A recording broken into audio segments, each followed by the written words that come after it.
Okay, next topic है circular permutation. ठीक है, सो सर्कुलर परमुटेशन में to find the number of ways of arranging n persons at a round table okay in a circle. ठीक है, मेरे पास suppose करो 5 जो है ऑब्जेक्ट्स हैं ABCDE, 5 लेटर्स हैं जिनको मुझे सर्कुलर में अरेंजमेंट करना है। एक मैंने लिया है क्लॉकवाइज ABCDE, दूसरा मेरा अरेंजमेंट है एंटी क्लॉकवाइज ABCDE। ठीक है, सो अब आप इसको देखो सर्कुलर में क्या डिफरेंस होता है। देखो यहाँ पर जो है मेरा कोई भी स्टार्टिंग पॉइंट और एंडिंग पॉइंट जो है फिक्स नहीं होता।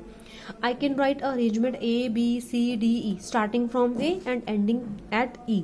Okay, ABCDE।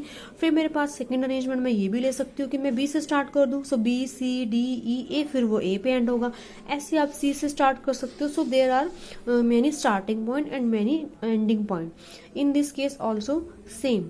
सो अब हम क्या करते हैं, मुझे इसका अरेंजमेंट फाइंड करना है, तो मैं क्या करूंगी, मुझे इसका अरेंजमेंट निकालने के लिए किसी एक पोजीशन को फिक्स करना पड़ेगा। अगर मैं एक पोजीशन को फिक्स कर दूंगी देन बाकी का जो अरेंजमेंट है वो लीनियर हो जाएगा। ठीक है, अब मैं आपको बोलती, जैसे हमने लास्ट पहले बड़े सारे एग्जांपल्स किए हैं, 5 पर्सन्स जो हैं आपके, सपोज एक लीनियर वे में अरेंजमेंट करना है तो आप डायरेक्टली बोल देते हो 5 फैक्टर, यानी इन जनरल वो मेरे पास होता है n फैक्टोरियल।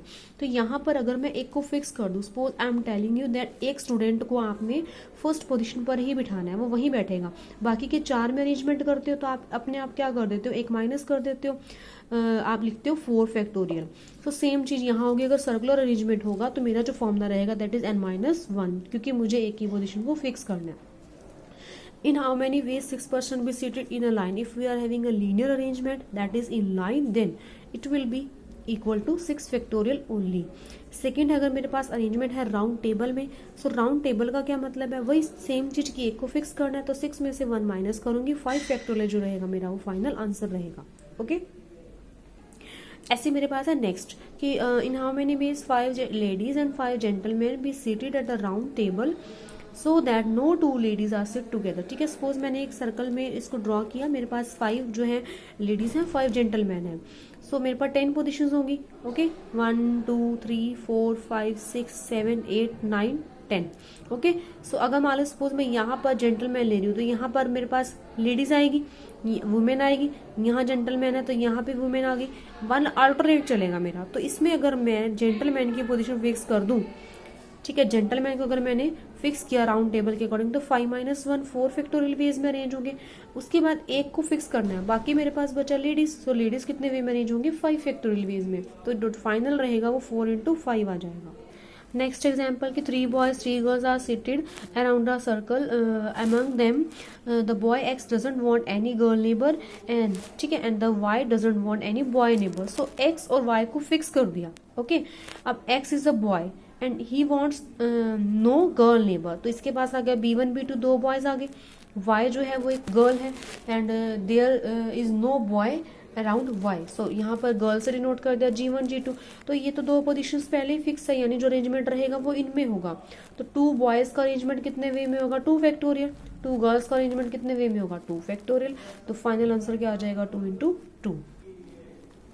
फिर है मेरे पास next topic combination. Okay, combination के लिए मेरे पास जो बेसिक फॉर्मूला है वो ये रहता है, अगर मेरे पास n टोटल ऑब्जेक्ट है, r मुझे एट अ टाइम जितना भी ऑब्जेक्ट्स को लेके चलना है, n CR से डिनोट है, C denotes for combination, the formula is n factorial upon r into n-r। Okay, one more formula, अगर NCP इक्वल टू NCQ है, दैट मीन्स n की वैल्यू मेरे पास सेम है, r जो है वो 2 टर्म्स का डिफरेंट है, तो यहाँ से क्या हो जाता है, या तो जैसे n इक्वल है तो या तो p इक्वल टू q होगा, या फिर अगर ये चीज आपकी होल्ड नहीं करेगी तो p प्लस q का जो सम है वो किसके इक्वल होगा, n के। ठीक है, ये फॉर्मूला यूज होगा। Now see the first example 11C3। 11C3 में क्या है, देखो NC3 सेम फॉर्मूला अप्लाई करेंगे, n factorial upon r into n-r। मैंने n और r की वैल्यू पुट की और आपको सॉल्व बिल्कुल वैसे ही करना है जैसे हमने लास्ट एग्जाम्पल्स किए हैं। सेम 10C8 है, 100C98 है।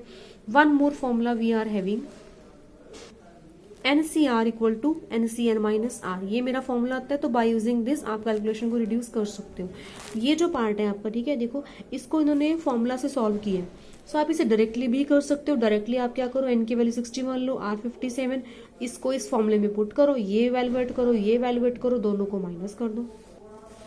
अब जैसे मेरे पास है example 3, 18CR equal to 18CR plus 2। अब देखो 18 18 इक्वल है, तो मैंने आपको अभी एक फॉर्मूला बताया था कि n c p equal to n c q. N n same है तो दो केस होते हैं, या तो P इक्वल टू क्यू होता है, ठीक है ना, या फिर क्या होता है मेरे पास P प्लस क्यू का सम N के इक्वल। तो देखो यहाँ से मैं लेके चली, मुझे निकालना है RC5। अब ये निकालने के लिए मुझे R निकालना पड़ेगा, ठीक है। सो मैंने 18CR को लिखा। जस्ट अभी वन मोर फॉर्मूला जो मैंने आपको बताया है कि NCR की वैल्यू होती है NCN माइनस R। तो N और R का डिफरेंस कर दिया, ठीक है। ये मेरे फॉर्मूले के अकॉर्डिंग है वैल्यू, ये मुझे गिवन है। तो दोनों की जो ये वाली साइड है वो इक्वल है। देखो ये इसके इक्वल है, ये इसके इक्वल है, तो यानी ये दोनों आपस में इक्वल हो जाएंगे, ठीक है। तो यहाँ से ये वाली वैल्यू इसके इक्वल आ गई, यहाँ से मैंने R इवेलुएट कर लिया, उसको यहाँ पुट किया और वैल्यू आ गई। ऐसे आपका ये देखो NC14 NC16। तो यहाँ से अगर मैं ये फॉर्मूला अप्लाई करूँ, P इक्वल टू Q होना चाहिए। क्या इस केस में P और Q इक्वल है? यहाँ 14 है, यहाँ 16 है, विच इज नॉट पॉसिबल। सो दोनों का सम क्या होगा? N हो जाएगा। तो यहाँ से N आ जाएगा, फॉर्मूले में पुट कर दो।